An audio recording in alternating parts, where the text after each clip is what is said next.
Tässä on huone. Kerro vähän, että miksi me ollaan just täällä. No siis tämähän on mun koti.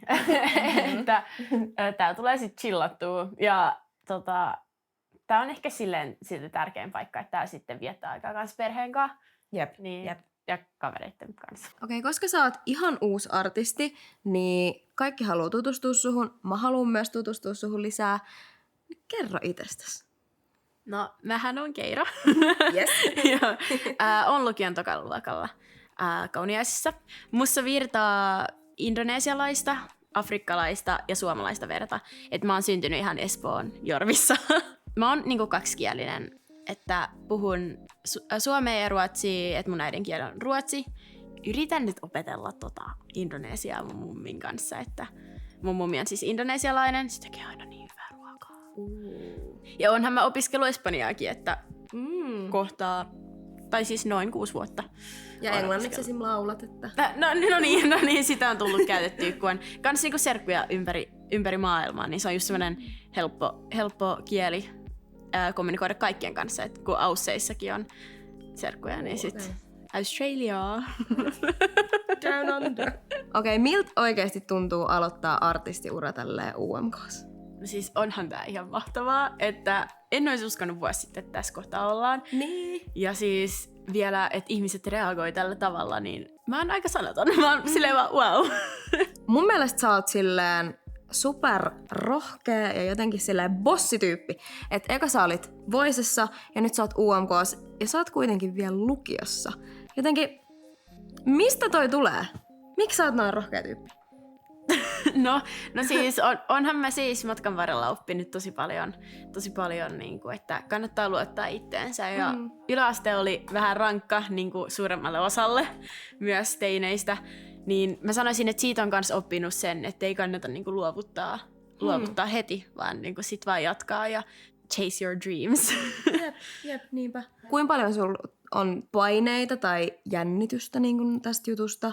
Onhan tässä ollut aika paljon kaikkea samaa aikaa vielä, että treenataan liveihin nyt ja sellaista, niin, mutta kyllä aina se koulu sitten, kun pääsee sinne ja hengaa kavereitten kanssa välillä ja semmoista. Niin, et se tasapainottaa niin, sinne. Kyllä.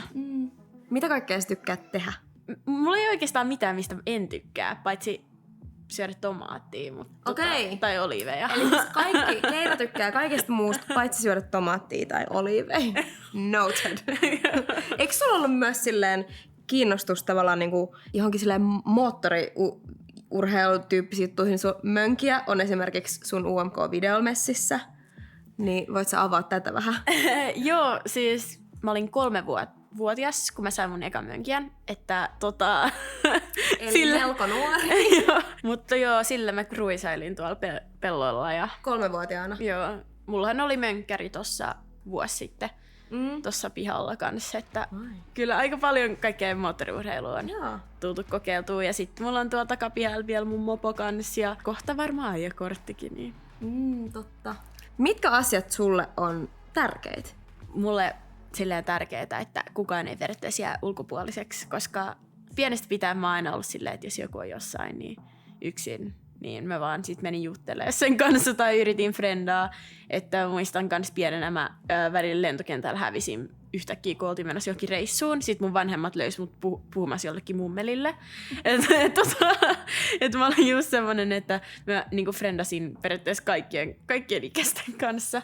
Oot sä itse kokenut ulkopuolisuuden tunnetta? No kyllähän sitä on tultu koettua just esimerkiksi yläasteella, että se oli just vähän semmoista vaikeaa aikaa, niin kuin se on monellekin. Just esimerkiksi, muistan vieläkin, se oli niin kuin outo tilanne, kun yksi tyttöryhmä oli menossa telttailemaan. Ja ne ei ollut pyytänyt mua mukaan, mutta ne pyysi multa telttaa. Et se on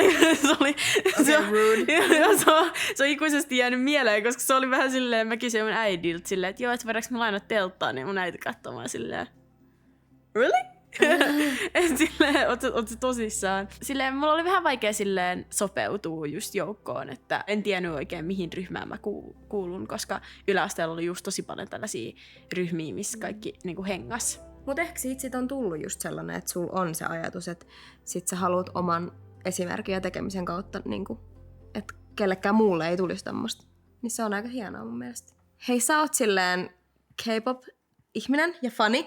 Mistä sulla on niin kuin, syttynyt tavallaan se niin kuin, fanitus, fiilistely? Mähän rupesin fanittaa BTS:ää ihan ekaksi. Sitten olisiko mä ollut jossain 4. luokalla ehkä. Mä kyllä sit huomasin, että tää on niin cool, että tällaista, jos mä joskus tekisin musaa, niin tällaista mä haluaisin tehdä. Ja siitä on kans tullut tosi paljon niinku inspiraatio siihen, kun ne liikkuu ja sitten ne laulaa samalla. Että se on siis ihan niinku amazing. Sä just tuot vähän sellaista uudenlaista popin tekemistä ja sulla on myös tosi silleen uniikki soundi. Kiinnostaa tietty, että mitä tämän jälkeen, mitä kaikkia artistihaaveita sulla on, koska todella mielenkiintoinen uusi tekijä.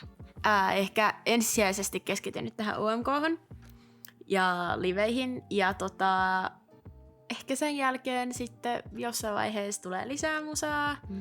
Ja sitten ehkä haaveena olisi se, että pääsis myös niinku, että saisi vähän näkyvyyttä myös niinku muualla kuin vaan Suomessa, että silleen maailmalla. Niin, että kiinnostaa silleen myös kansainvälinen ura. Jep. Näet sä, että onko sulla jotain vaikka silleen rajoitteita siinä, että artistina minkälaista musaa sä tekisit, millaisia tyylejä?